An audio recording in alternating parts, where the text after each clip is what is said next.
Good morning students.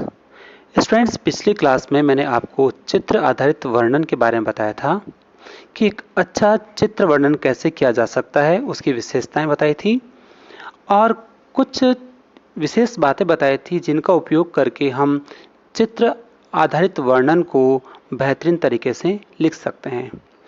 इस class में मैं आपके सामने एक चित्र का वर्णन प्रस्तुत कर रहा हूं। चित्र आपके सामने स्क्रीन पर है। इस चित्र को ध्यान से देखिए। सबसे पहले हमें बताना है कि इस चित्र का संबंध किससे है। तो आप लिखेंगे प्रस्तुत चित्र का संबंध भारत के राज्य राजस्थान के किसी गांव का है। फिर आगे इस चित्र में जो कुछ दिखाई दे रहा है उसका वर्णन करेंगे। चित्र को देखकर लग रहा है कि यह संध्या का समय है। किसान अपने 2 बैलों की गाड़ी पर मवेशियों के लिए खेत से चारा ला रहा है। रास्ता कच्चा है, मिट्टी का रास्ता है। किसान जो गाड़ी को हाँक रहा है वह अपनी ग्रामीण पोशाक में, धोती कुर्ता और पगड़ी में स्वाभिमान से घर की ओर लौट रहा है। उसके चेहरे को देखकर लग रहा है कि वह अपने आज के काम से संतुष्ट है। चित्र में एक तरफ कुछ गायें बैठी हैं और कुछ बकरियां हैं। एक औरत अपने मवेशियों के लिए चारा तैयार करती हुई दिखाई दे रही है। 4-5 वर्ष का एक बालक मस्ती से खेल रहा है। चित्र में 2 मुर्गियां दिखाई दे रही है और थोड़ी दूरी पर एक कुत्ता भी है। चित्र में थोड़ा पीछे की ओर नजर डालते हैं तो एक बैलगाड़ी खड़ी है जिसमें बैल तो नहीं है, केवल गाड़ी है। उसके पास 2 युवतियां बैठी बातें कर रही हैं।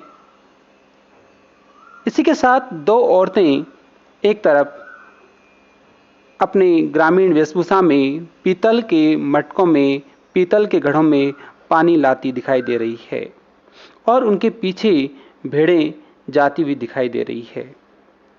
ये पूरा दृश्य गांव का दृश्य है और इस दृश्य को देख करके मन में शांति उत्पन्न होती है। ये दृश्य मन को अद्भुत शांति प्रदान करने वाला है। तो गांव का जो दृश्य होता है, गांव के जो लोग होते हैं, गांव जो होते हैं वास्तव में मनुष्य के मन में अद्भुत शांति प्रदान करने वाले होते हैं। भारतीय गांवों की बात करें तो भारत को गांवों का देश कहा जाता है क्योंकि भारत की 80% आबादी गांव में बसती है। गांव के लोगों का जीवन अत्यंत सरल होता है। सादा जीवन, उच्च विचारों को महत्व देते हैं, मोटा खाना, मोटा पहनना पसंद करते हैं। भारत की संस्कृति के सच्चे दर्शन तो गांव में ही हो सकते हैं। गांव के लोग बड़े मिलनसार होते हैं और सुख दुख में एक दूसरे की मदद करते हैं। शहर में पड़ोसी को पड़ोसी नहीं जानता, लेकिन मेरे गांव के किसी भी कोने में किसी भी व्यक्ति के बारे में पूछा जा सकता है। गांव के लोगों का मुख्य व्यवसाय पशुपालन और खेती है। ये लोग अपने परिवार के साथ दिन भर खेतों में काम करते हैं और शाम को अपने मवेशियों के साथ घर लौटते हैं। पैराग्राफ चेंज कर सकते हैं यहां से। देश की खुशहाली किसानों के परिश्रम और त्याग पर निर्भर करती है। आजादी के बाद पंचवर्षीय योजनाओं में गांवों के विकास को महत्व दिया गया। आज प्रत्येक गांव में बिजली पहुंच चुकी है। शिक्षा और स्वास्थ्य की उत्तम व्यवस्था देखी जा सकती है। सड़कों का निर्माण होने से यातायात के साधन भी बढ़े हैं।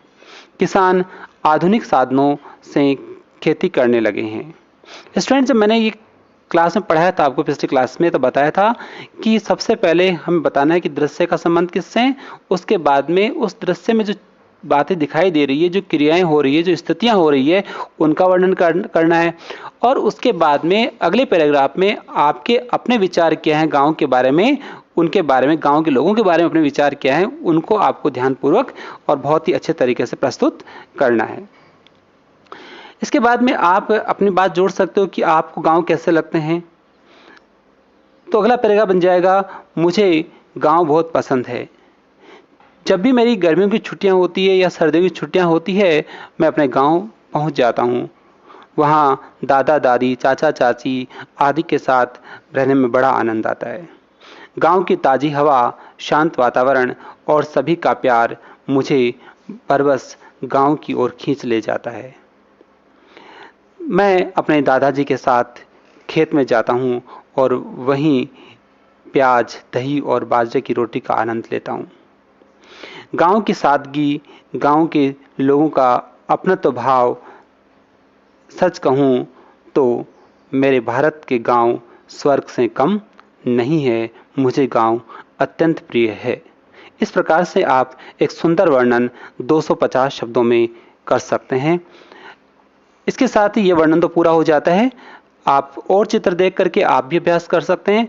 अगली क्लास में मैं एक और चित्र लेकर के आऊंगा और फिर आपके सामने उसका वर्णन करूंगा। तब तक के लिए धन्यवाद।